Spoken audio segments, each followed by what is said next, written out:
Hello and welcome to this Warcraft replay. This is going to be the first of a best of 3 series. Let's just pause this because the introduction is rather lengthy and I'd rather get it out of the way before I go back into the game. So this is from the IET, which stands for International Esports Tournament. It was run by, actually I have no idea who it was run by. It was from a Chinese organization. Pretty big prize pool, about $20,000, 8,000 to the first place, and it just goes down from there. There is an article on war3tv.com, so if you want to read about it, then you can. It is an invitational and it invites up to 8 players, so the tournament format is going to be a round of 8. It's kind of like Zotac, except there is also a 3rd and 4th place series, so 1 extra. Basically, it's just basically they're just trying to invite as many top talent for Warcraft as possible. It was supposed to be 4 Chinese players, but apparently we have 5. So the list of players are Rising Stars Tho, Infi, Yumiko, Fly 100%, and World Elite Ted. As you can tell, they're all 5 of them are Chinese players. We have 2 from Korea, who are Lucifer and Loliet.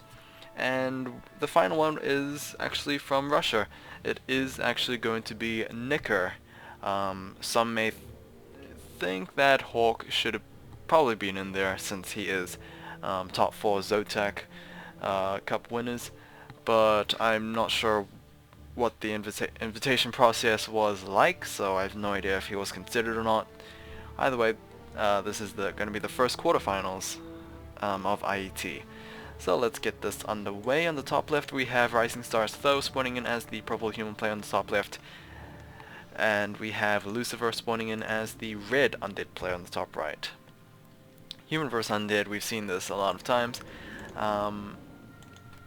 Things could have changed probably since last time I was casting from January of this year, which is a fair amount of time ago.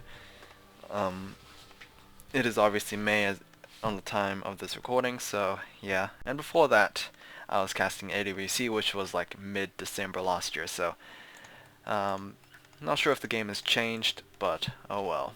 It's rather weird because with Zotac gone, I would have thought there would be a downward spiral in Warcraft 3 activity, but no. As the old ones go away, the new tournaments just keep on coming. The only thing that stays is the players, and I have no problem with that. Not sure if Moon or Grubby was considered either. Actually, I'm not sure about Grubby right now, how much activity he's doing in StarCraft, so yeah, I wouldn't know about that. But Moon, I do know he still regularly plays Warcraft 3 anyway, so yep. Anyway, back to this game, we're going to have an Archmage first, versus I believe, yep, it's Death Knight. Pretty standard from both players. It looks like it's just going to be the standard opening.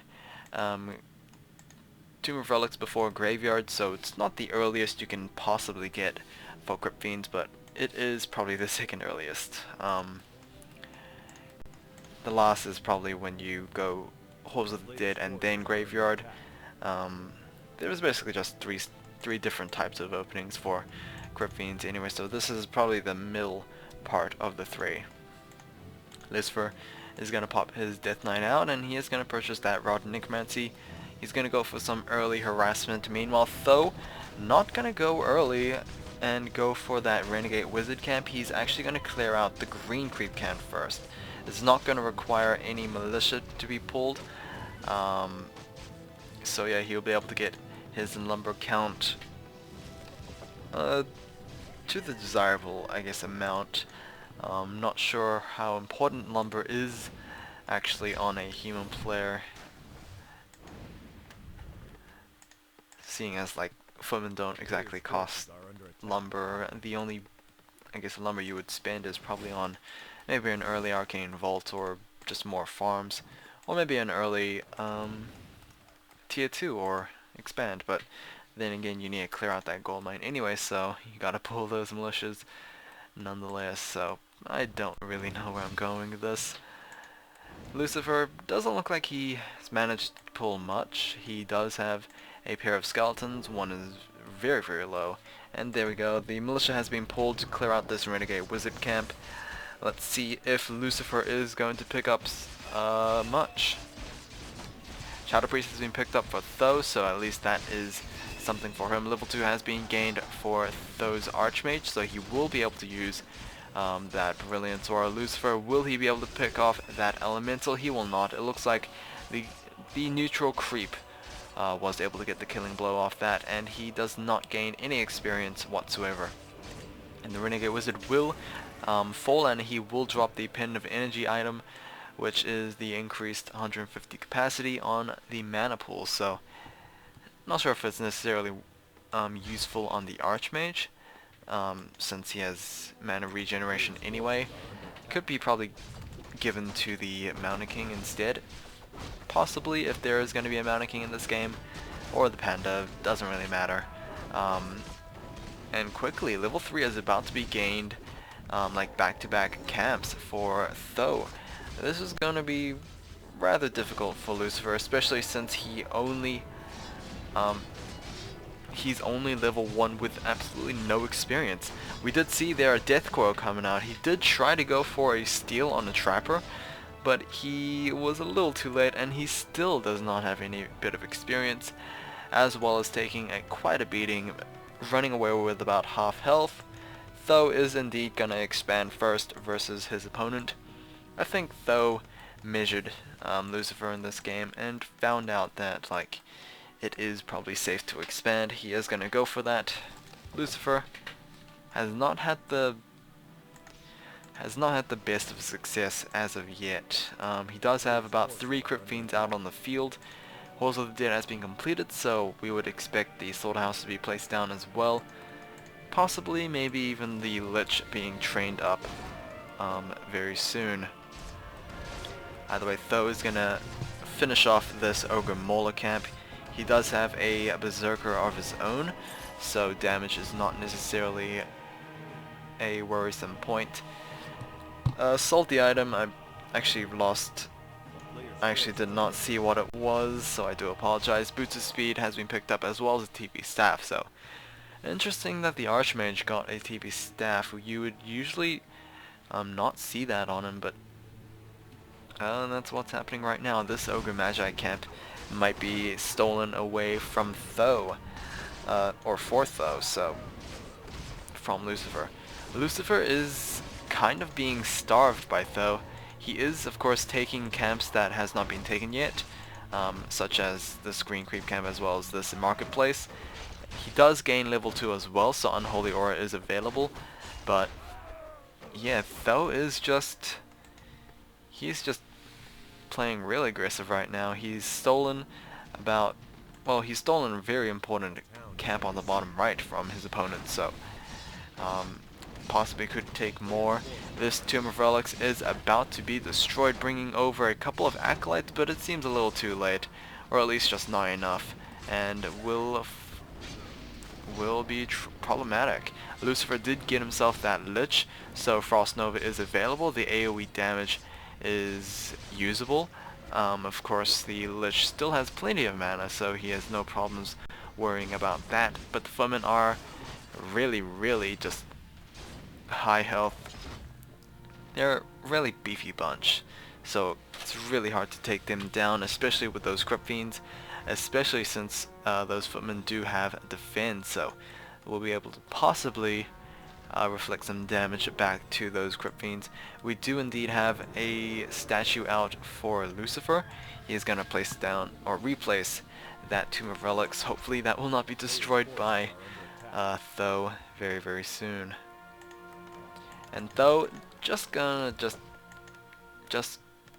I don't know, take advantage of his second gold mine. He's gonna place down a couple of buildings, a couple of towers to try and keep the space safe. Of course, same thing going on for his main, and Keep Tech is about 60% done. So, yep, as long as Tho can both keep his second base as well as go for tier 2, he will be in a very good position. Invisibility potion has been purchased and used for the Archmage, and we are going to have just all these units moving in. I'm not sure if the invisibility potion was a great and effective choice, but oh well, how can you judge? Alright, so, oh, Black Citadel, I believe, was cancelled right there, so needs to be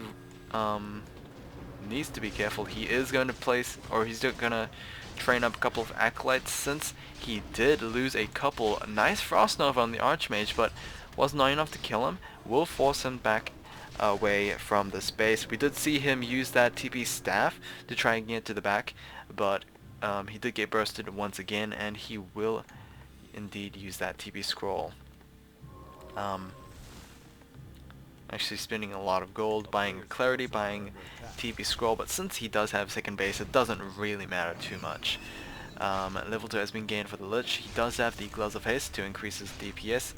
Renegade Wizard, what item will he drop? He will drop a Talisman of Evasion. Is that an item worth like keeping against a human player? I don't know. Maybe, maybe not. I mean, it just depends on if Lucifer needs gold or not. So we've seen this a couple of times, like human players attacking undead players at this stage of the game, where Black Citadel is either halfway completed, kinda started, or it's nearly completed. Just any stage, like killing a couple of acolytes can really hurt one's economy. I guess this is probably the reason why undead is the only race that has a tiered main base or a tiered center. But yeah, probably a good play from Tho, although he did spend a lot to try and accomplish this, try and delay this tier 3 even further. I believe a second hero should be underway for Tho. He is indeed going to get himself a Mountain King, and tier 3 actually has nearly been completed. So what's Tho going to go for? He's actually going to go for a Blacksmith and double Griffin Aviaries. This could go either ways against mass Crypt Fiends, although it does not look like Lucifer has that many Crypt Fiends. He has about 5, 6 out in the field. If that number stays the same, then maybe Tho has a chance of like just outnumbering those Crypt Fiends with just more Griffins. Like I said, it's gonna go either way. I mean, Griffins do tons of damage, but Crypt Fiends can cast auto web, and that can just lead to lots of swarming, lots of just focus firing from the undead player, able to take down those Griffins. Griffins not necessarily that strong either. They're, what are they? They're like light armored. Actually, light armored? No. They're either light armored or medium armored, whichever one it was. And they're not necessarily that high in health, so they can easily be focused down by like 1 or 2 volleys of these Crypt Fiends. Let's just see how this will work out. Level 3 has been gained for the Lich. Frost Nova is also pretty important, facing against a flock of Griffins, so yeah, just something to take into consideration. We do have a Stormbolt going on, a Ghoul. We'll be able to secure the kill right there, and TP will be coming in from Lucifer. We'll try to kill a couple of these units. We did have a Nova Coil combo landed on a Footman, and we'll be able to take him down, but that's pretty much it. And Tho actually leaving behind a couple of Footmen. I'm not sure the reason why. Maybe he just wants to free up some food, but he can obviously do it like in a different method. But yeah, Tho second base equals like 2,500 gold in the bank. Lucifer only has about 200. He is actually considering on expanding, something we don't see undead players doing, because expanding for undead is a two-part method, which is basically build gold mine, and then second option is consider necropolis. If you go necropolis, then you spend more. if you don't, then it's a little less secure than if you had a necropolis. So yeah, Lucifer did go for a TP staff from the Lich, able to pick up a couple of kills and then wait, distract until Lucifer's Death Knight comes in. Was able to take both of those elementals. I believe he was able to pick off a footman as well, so pretty nice right there. And no, Dragonhawk Riders are going to be popping out instead of Griffins. No, never mind, I'm like absolutely mistaken. Dragonhawk Riders, just because. We are going to pump out from three Griffin Aviaries. We're going to pump out 3 Griffin Riders.